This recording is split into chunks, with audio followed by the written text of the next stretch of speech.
Seigneur, merci pour cette heure de bonheur que ta grâce nous accorde dans ta présence. Nous venons à toi, source de bonheur parfait, pour magnifier ton saint nom, exalter ta grandeur et te rendre gloire, car tu es digne d'honneur et de louange. Tu es le prince glorieux. Devant toi, tout genou fléchira et toute langue confessera que tu es Seigneur. Alléluia. À la gloire de Dieu. Nous te devons toutes choses, Maître suprême. Alléluia.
toute parole puissante. Oui, Seigneur notre Dieu, parle et nous écoutons. Au nom de Jésus-Christ, nous te prions. Amen. Alléluia. Bien-aimés, je vous salue dans le merveilleux nom de notre Seigneur Jésus-Christ. Je suis dans la joie de voir vos radieux visages. Alléluia. Veuillez vous asseoir dans la présence de Dieu. Et avant de vous asseoir, saluez votre voisin et dites-lui que Dieu est bon. Alléluia. Alléluia. Voilà. Alors je demande à tous ceux qui ont l'habitude de noter, de prendre, de sortir leur bic et leur cahier, leur crayon et leur stylo, de marquer le titre du message aujourd'hui.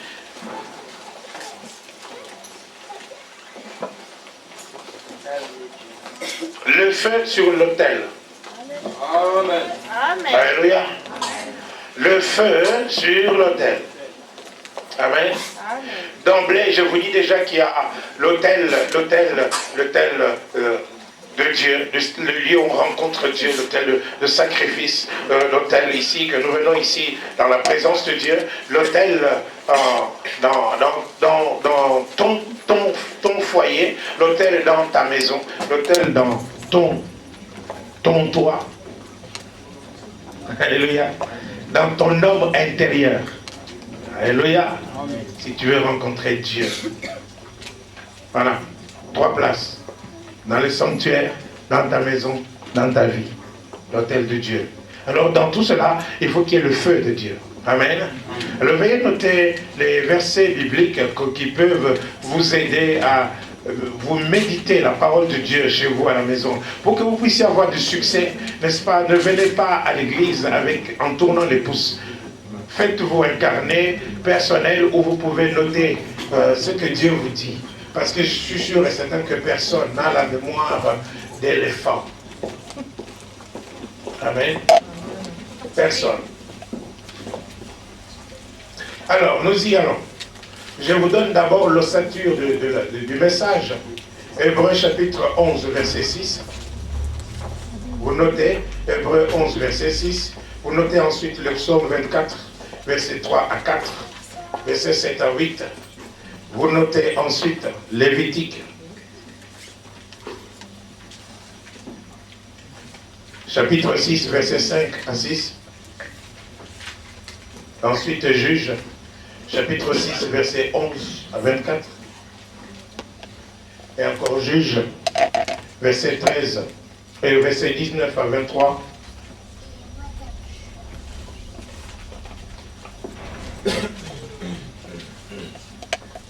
Un roi, chapitre 18, verset 30 à 40.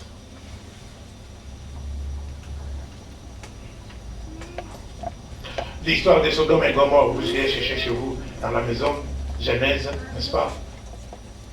Alléluia. 2 Rois, chapitre 1, la prédication du frère Justin. Vous irez chercher cette prédication-là. Alléluia.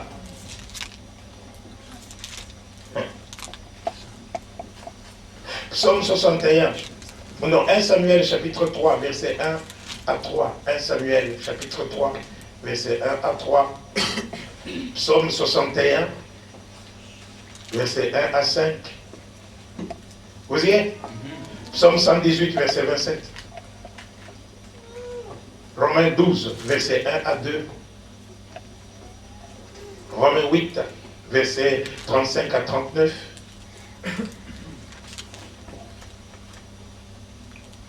Jérémie 20, verset 9 à 11. Amen. Vous avez noté? Voilà. Alléluia. C'est clair? Tout le monde a noté? Non. Chez vous à la maison, toute la semaine, pensez dessus, pensez dessus et réfléchissez. Amen. Alléluia. Est-ce qu'on peut y aller? Il est 14. Commence la prédication. La parole de Dieu nous dit que en Hébreux chapitre 11, verset 6, la Bible dit que or, sans la foi, nous pouvons lire ensemble. Or, sans la foi, il est impossible de lui être agréable, car il faut que ceux qui s'approchent de Dieu croient que Dieu existe et qu'il est le rémunérateur de ceux qui le recherchent. Alléluia. Amen. Je commence d'abord par la fin. Le verset dit, il est le rémunérateur de ceux qui le recherchent. Dis à ton voisin que tu ne cherches pas Dieu en vain. Alléluia. Donc, nous avons besoin de comprendre que chaque fois que je viens ici, que tu as choisi d'être ici, que tu as choisi de recevoir la parole de Dieu, que tu as choisi de chercher Dieu de tout ton cœur, sache que Dieu va te rémunérer, qu'il y a une récompense. Amen. Alléluia. Amen. Donc la Bible dit que sans la foi, il est impossible de lui être agréable. Alléluia. Il y a des mots très importants ici. Des mots très importants comme s'approcher de Dieu. Comme d'abord la foi. La foi. Sans la foi. La foi c'est quoi? La foi c'est l'assurance. L'assurance des choses qu'on espère. La démonstration de celles qu'on ne voit pas. Amen. Tu espères quelque chose, donc tu ne vois pas encore. Mais, par la foi, tu le verras, tu verras cette chose-là s'accomplir. Alléluia. Donc, nous avons besoin de cette foi-là. Alors, la Bible dit, d'emblée, elle te dit que si tu n'as pas la foi, ok, tu perds ton temps. Si tu n'as pas la foi, tu as perdu ton temps. Sans la foi, tu ne peux pas être agréable à Dieu. Tu es une abomination à Dieu. C'est-à-dire que tu ne crois pas en Dieu, tu ne crois pas dans ce qu'il dit. Tu lui dis, Seigneur, Dieu, tu es un menteur. Est-ce que je parle à quelqu'un? Amen. Amen. Donc, la chose la plus importante, c'est la foi. Donc, ceci, c'est comme si, par exemple, nous avons proclamé cette année, c'est une année de la moisson. N'est-ce pas? Une année de la moisson. Donc, on moissonne après avoir semé. Donc, bien aimé, je peux te dire une chose. Tu peux avoir une quantité énorme de semences, peut-être une tonne de semences de tomates, n'est-ce pas? Si le pouvoir germinatif de ces tomates est mort, amen, c'est ce que j'appelle la foi. Le pouvoir germinatif, c'est-à-dire que la force qui fait que ces tomates puissent pousser. Amen. Tu peux jeter ces graines-là, même une tonne, dans une terre très fertile. Tu peux arroser, tu peux mettre des engrais, tu peux mettre tout, n'est-ce pas? Rien ne va pousser. Parce qu'il n'y a pas ce pouvoir germinatif. Le pouvoir germinatif, pour toi, c'est la foi. Alléluia. Vous savez, maintenant, nous avons l'habitude de faire les courses chez Aldi, chez GB. Ma femme, c'est chez GB. Elle va chez GB. Alléluia. Donc, si tu cherches ma femme, tu arrives à Liège, tu ne la trouves pas. Va au GB, tu la trouveras. Alléluia. Voilà. Donc, alléluia. Si tu vas au GB pour faire l'omelette pour ton mari le matin ou à midi ou le soir, je ne sais pas à quelle heure votre mari mange. Moi, je mange parfois à 1h du matin quand je reviens d'ici. Alléluia. Mais si tu vas au GB, tu vas acheter des œufs. Et ces œufs-là sont des œufs qui s'appellent des œufs non fécondés. Amen. Tu peux acheter une tonne de ces œufs-là et espérer qu'il y ait un poussin qui va sortir de là. Rien ne va sortir. Est-ce que je parle à quelqu'un? Donc la Bible nous dit que sans la foi, il est impossible d'être agréable à Dieu. Donc dis à ton voisin, mon frère, crois en Dieu, envers et contre tout. Quoi qu'il arrive, même si tu ne vois pas encore, crois en Dieu. Parce que si tu perds ta foi, tu as tout perdu. Est-ce que je parle à quelqu'un? Alléluia. Amen. Donc, nous voyons ici que la Bible nous parle de celui qui s'approche de Dieu. Oui, s'approcher de Dieu. Dans le psaume 24, on nous parle de qui peut s'approcher de Dieu. Celui qui a les mains pures, celui qui a un cœur pur, celui qui a des mains innocentes, celui qui ne livre pas son âme au mensonge. Alléluia. Donc c'est celui-là qui peut s'approcher de Dieu. Tu peux venir dans ces lieux comme tu veux, du matin jusqu'au soir. Même tous les jours, même passer des veillées de nuit, ici tous les jours.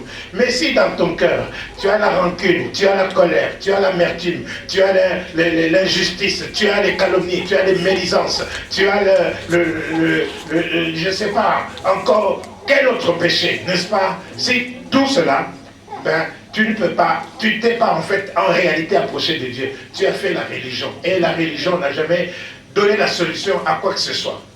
Est-ce que je parle à quelqu'un? Amen. Alors il faut que tu puisses avoir des cœurs purs, un cœur pur, des mains innocentes, c'est-à-dire que tu n'es pas un assassin.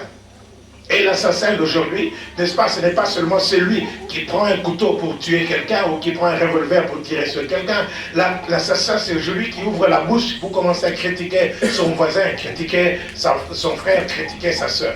C'est l'assassin. Amen. Alléluia. Amen. Donc il y a des tas de choses. Toutes ces choses-là, nous devons veiller à ce que justement, que nous puissions pas perdre notre temps. Nous ne puissions pas perdre notre temps quand nous invoquons le nom de Dieu. Alléluia. Dieu dit donc il faut s'approcher. Quand il faut avoir la foi, s'approcher de Dieu avec foi. Amen. Donc quand nous nous approchons de Dieu, nous devons croire que Dieu existe. Est-ce que je parle à quelqu'un? Oui, ce n'est pas une force vague, ce n'est pas une force mystérieuse, ce n'est pas une énergie. Dieu existe. Dieu est une personne qui a des sentiments, qui a la colère, qui a la jalousie, qui a la bonté, qui aime, qui a l'amour, qui est miséricordieux. Dieu est une personne. Tu t'approches pas d'une force neutre ou d'une force mystique ou d'une énergie. Tu t'approches de Dieu. Et Dieu, la personne qui existe par elle-même, qui n'a été créée par personne. Alléluia. Donc ce Dieu-là qui s'appelle El Elyon, le Dieu très haut, qui s'appelle le Dieu tout-puissant El Shaddai. Ce Dieu-là qui appelle à l'existence justement pour des choses qui n'existent pas pour toi. Alléluia. Ce Dieu-là qui s'appelle l'Éternel des armées. Il y avait ici le Dieu qui combat pour toi. Le Dieu-là, il s'appelle Adonai, le Seigneur. Alléluia. Ce Dieu-là, c'est celui vers qui tu dois t'approcher. Le Dieu saint, le Dieu 3 fois saint. Amen. Ce Dieu-là, il te dit qu'il est le rémunérateur de ceux qui le recherchent. Amen. Donc, il faut que nous puissions savoir que si je m'approche de Dieu avec assurance et avec foi, je ne perds pas mon temps. Je suis sûr et certain qu'il y aura une récompense. Exactement de la même façon que quand tu t'élèves, tu as la foi que lorsque tu vas travailler dans la boîte où tu travailles, à la fin du mois, on va te payer. Alléluia. C'est la même chose. Mais ici, le temps de Dieu, ce n'est pas ton temps, toi. Amen. Il y a un temps déterminé pour Dieu. Mais en tout cas, la certitude qui est là, ne cherche pas Dieu en vain. Est-ce que je parle à quelqu'un? Alors dis à ton voisin, prends courage. Alléluia. Dieu dit à Jacob, Jacob, je ne t'ai pas demandé de m'invoquer inutilement. Je ne t'ai pas demandé de m'invoquer inutilement parce que je suis un Dieu qui veut t'exaucer. Alléluia. Nous avons besoin de croire cela lorsque nous venons dans la présence de Dieu. Il est le rémunérateur de ceux qui le recherchent. Il y a des gens, lorsqu'ils ont accepté le Seigneur, c'est fini. Ils sont contents, ils sont dans l'église, ça fait 10 ans qu'ils sont là, ok. Mais ils sont à quel niveau? Oh, ils sont ce qu'ils sont. Ils sont religieux, ils sont là comme des piquets, comme des poteaux dans l'église, comme des chaises qu'on place dans l'église, et ils sont là comme ça. Mais non, peuple de Dieu, nous devons évoluer et avancer, dites avancer. Nous devons chercher Dieu de tout notre cœur. Il dit, vous me cherchez et vous me trouverez. Si vous me cherchez de tout votre cœur, comment tu cherches Dieu? Par des jeûnes, par des prières, par des gémissements, par des pleurs, par des larmes. Est-ce que tu peux chercher Dieu de telle façon? Alléluia. Tu manges le matin, tu manges le soir, tu te remplis de fumba, de beefsteak et de tout ça et compagnie. Tu manges. Et tu dis, j'ai cherché Dieu. Donc tu n'as pas cherché Dieu. Tu as fait la religion. Alléluia. Prends des jours de jeûne et de prière. Pleure devant lui. Viens ici, verse tes larmes ici. Il y a dans ta maison un hôtel, un endroit où tu peux le rencontrer, qui est quelque part où tu entres seulement dans cette place-là, l'onction descend parce que Dieu te reconnaît. Il dit là, ici, tu m'as invoqué. Je ne t'ai pas quitté, je suis toujours là. Est-ce que je parle à quelqu'un? Alors c'est ça qui est très important. Donc, nous voyons que Dieu est le rémunérateur de ceux qui le recherchent. Alléluia. Je cherchais Dieu. Il y a des gens qui pensent avoir déjà trouvé Dieu. Amen. Des gens disent, oui, on a déjà trouvé Dieu. Non, tu n'as pas encore trouvé Dieu. Tu dois aller de l'avant. Parce que si tu crois avoir trouvé Dieu, tu es orgueilleux. Amen. Parce que Dieu est infini, donc tu ne le connais pas totalement. Alléluia. Dieu est infini. Il y a encore des faces qu'il ne t'a pas révélées. Donc cherche la révélation de la part de Dieu. Alléluia. Est-ce que je parle à quelqu'un? Oui, tu dois oublier tes échecs de l'année passée. Ne pas te morfondre sur les échecs des années passées, du temps passé. Cherche à aller de l'avant avec Dieu. Cherche à le connaître davantage. Alléluia. Et va de l'avant. Est-ce que je parle à quelqu'un? Ainsi, nous sommes, il est le rémunérateur de ceux qui le recherchent. Alors tu cherches Dieu. Chercher Dieu, c'est-à-dire dépendre de lui. Dépendre de lui dans toutes choses. Amen. Alléluia. Amen. Dans nos familles, dans les relations des couples, il y a des problèmes. Pourquoi? Parce que nous ne dépendons pas de Dieu. Le mari fait ce qu'il pense, la femme fait ce qu'elle pense. Est-ce que je parle à quelqu'un? Donc nous avons des problèmes. Or, nous ne sommes pas parfaits. Mais si nous pourrions demander de Dieu, dépendre de Dieu, si chaque fois avant même de répondre à ton mari, tu poses la question à Dieu, qu'est-ce que je dois dire? Alléluia. Amen. Dieu va te donner un conseil sage, une attitude sage. Alléluia. La même façon, homme, avant d'ouvrir ta bouche pour parler à ta femme, alléluia, si tu devais dépendre de Dieu.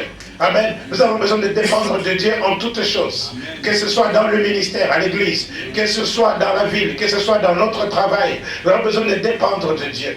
Alléluia. Amen. Oh, à l'œuvre, il y a une sœur que j'appelle Madame Témoignage. Alléluia. Elle dépendait de Dieu, elle dépend de Dieu. Parce qu'elle s'est levée, les gens... Elle apprend le flamand, elle apprend à être une aide-soignante. Et c'est en néerlandais, elle est rwandaise. Mais elle ne sait pas très bien parler néerlandais, mais elle fait tout pour réussir. Alléluia. Alors quand elle va à l'école, au stage, les gens avec qui elle travaille lui disent oui c'est bien, qu'elle parle flamand, les gens sont contents qu'elle parle flamand. Mais ils vont donner un mauvais rapport à la chef. Amen. Un jour, la chef lui dit, ça va? Elle dit, oui, ça va. Elle dit, ça va très bien, tout ça. Elle dit, oui, mais non, tout le monde se plaint de toi, ça ne va pas, et ceci ou cela. Ok, elle n'a rien dit. Elle est retournée à la maison, elle a jeûné, elle a prié Dieu, elle a prié Dieu, elle a prié Dieu. Alléluia. Le lendemain, quand elle est rentrée au travail, tout le monde avait changé d'avis. Amen. Alléluia. Tout le monde avait changé d'avis à propos d'elle. Elle est malade, et les collègues, et la chef. Amen. Amen. Vous comprenez ça? Il y a des choses où nous avons besoin de dépendre de Dieu, pas agir selon notre tête. Ok? Sinon, si elle ne dépendait pas de Dieu, elle dit, oh mais ces gens sont des racistes, ils ne veulent pas de moi, ils ne veulent pas. Elle laisse tout tomber, elle part. Elle part, elle laisse tomber la bénédiction. Est-ce que je parle à quelqu'un? Voilà, ainsi nous voyons que la parole de Dieu nous dit ici toutes ces caractéristiques, n'est-ce pas?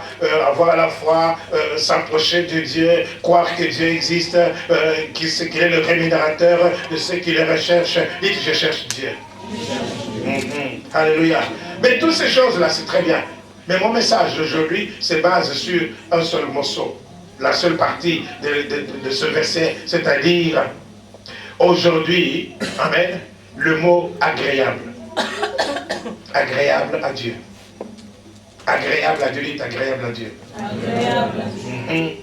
Il dit sans la foi, il est impossible de lui être agréable. Alors j'insiste sur agréable à Dieu. Alléluia. Alléluia. Lévitique chapitre 6, verset 5.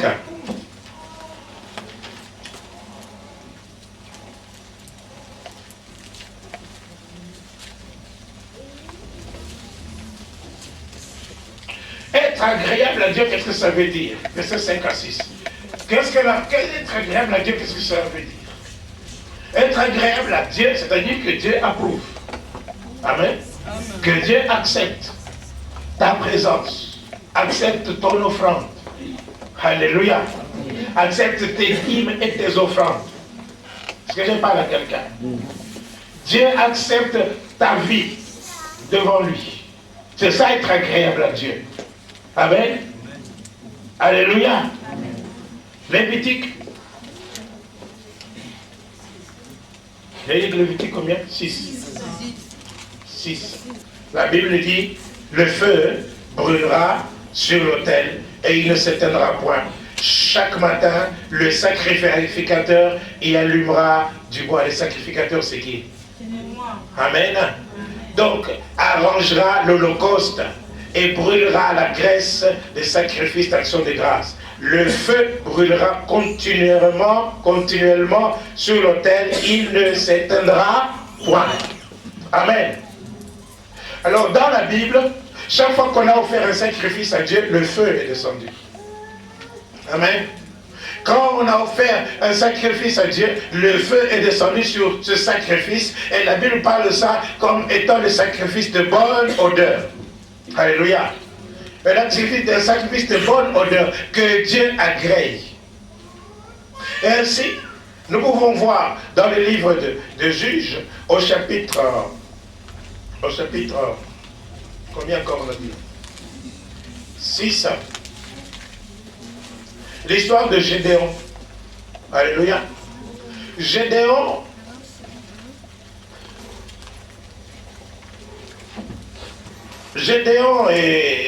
faisait partie du peuple de Dieu. Et ce peuple de Dieu, en ce temps-là, le temps des juges, c'est le temps où les gens marchaient en yo-yo avec Dieu. Est-ce que tu connais quelqu'un comme ça? Yo-yo. Yo-yo, c'est-à-dire haut et bas. Est-ce que tu connais quelqu'un comme ça? Des gens qui n'ont pas de relations, qui ne s'accrochent pas à Dieu pour dire Seigneur, je m'accroche à toi, qu'il vente, qu'il neige, qu'il fasse mauvais. Non, je m'accroche à toi. Non, des gens qui sont là en yo-yo. Donc, tantôt ça monte, tantôt ça. Leur relation avec Dieu, ça va et ça ne va pas. Et pendant que leur relation était mauvaise avec Dieu, qu'ils étaient dans le creux des montagnes russes, n'est-ce pas, ils étaient dans le creux, alléluia, Dieu leur envoyait une oppression. Il leur envoyait un ennemi pour les opprimer.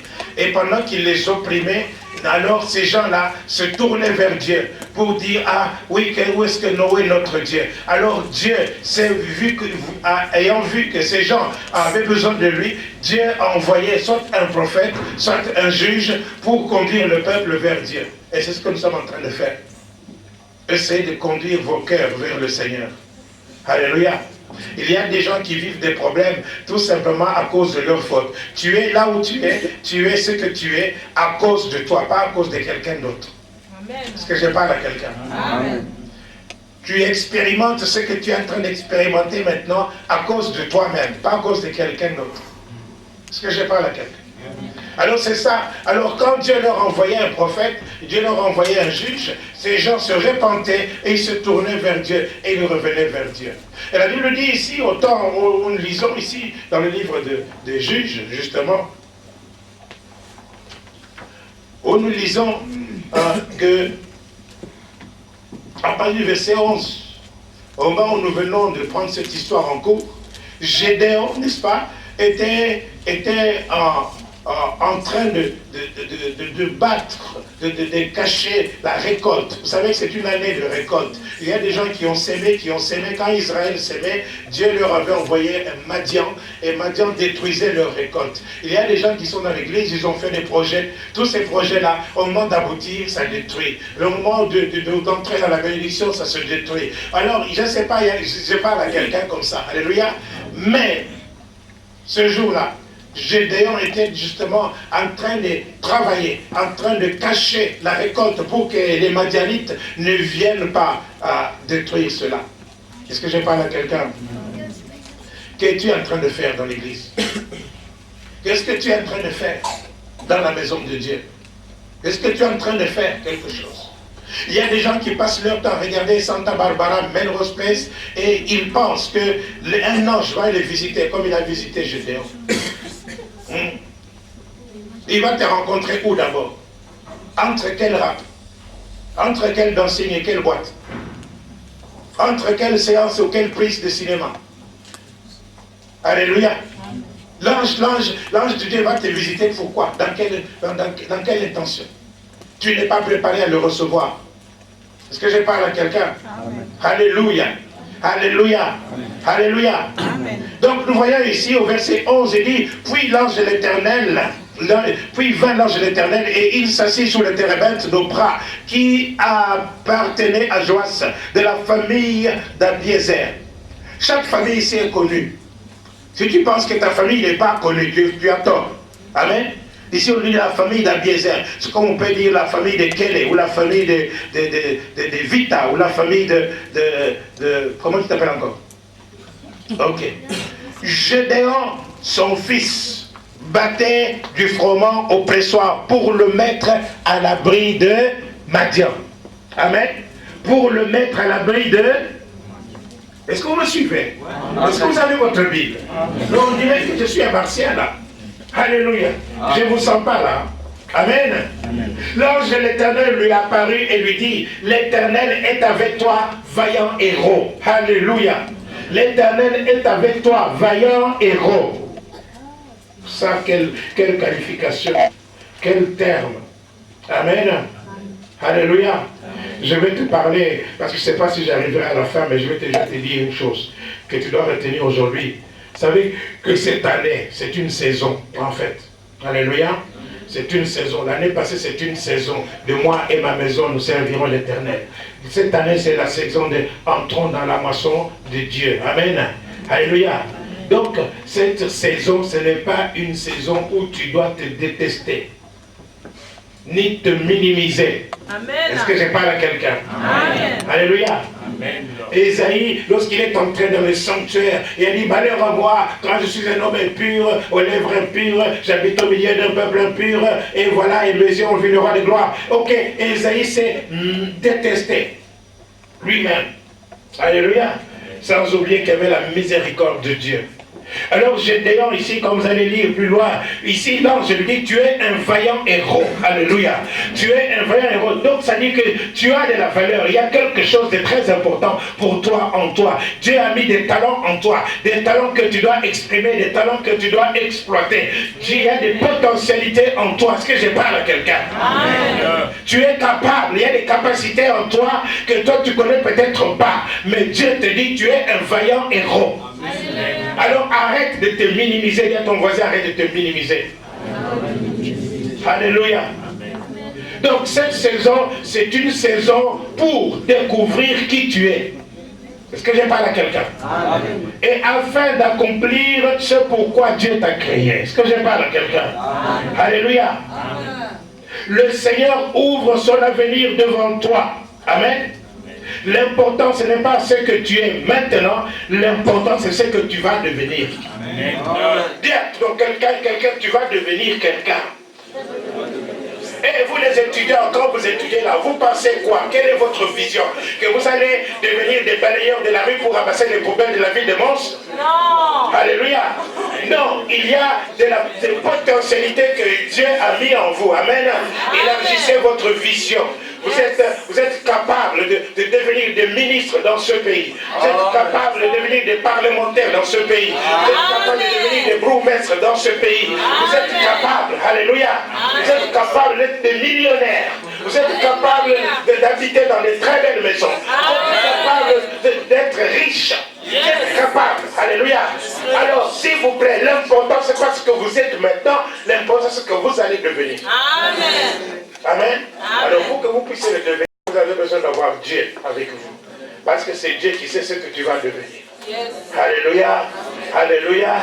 Alléluia. Parce que Dieu a préparé de bonnes œuvres à l'avance, avant que tu sois formé dans le ventre de ta mère pour que tu puisses les appliquer. Amen. Est-ce que je parle à quelqu'un? Donc, je disais que ce qui est important, c'est d'être agréable à Dieu.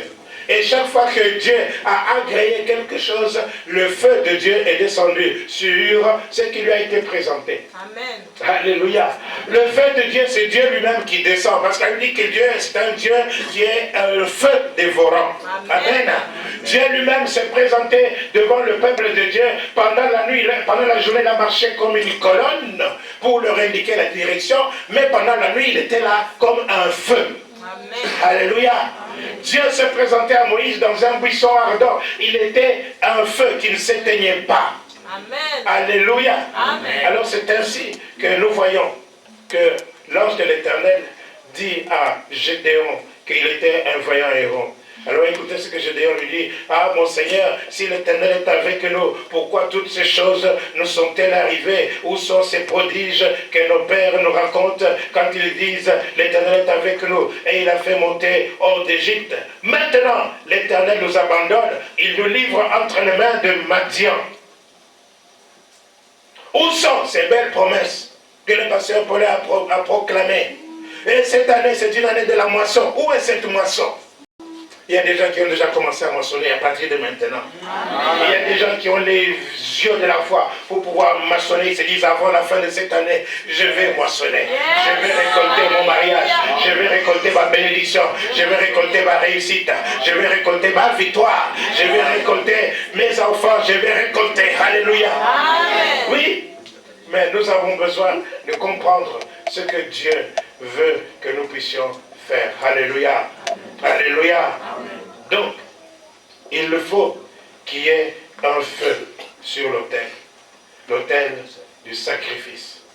Et c'est ainsi que nous voyons que Gédéon lui dit, verset 15, à mon Seigneur, avec quoi délivrerai-je Israël? Voici, moi, ma famille est la plus petite en Manassé. Je suis le plus petit de la maison de mon père. Quelle vision médiocre. Dis à ton voisin, sors de la médiocrité. Alléluia. L'Éternel lui dit, mais je serai avec toi.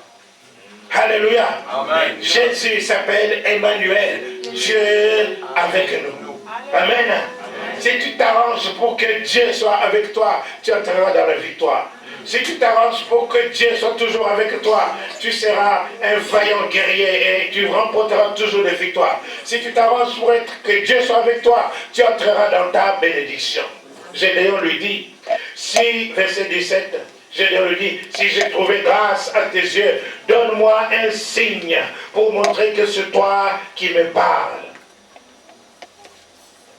Il y a encore beaucoup de gens qui ont des doutes.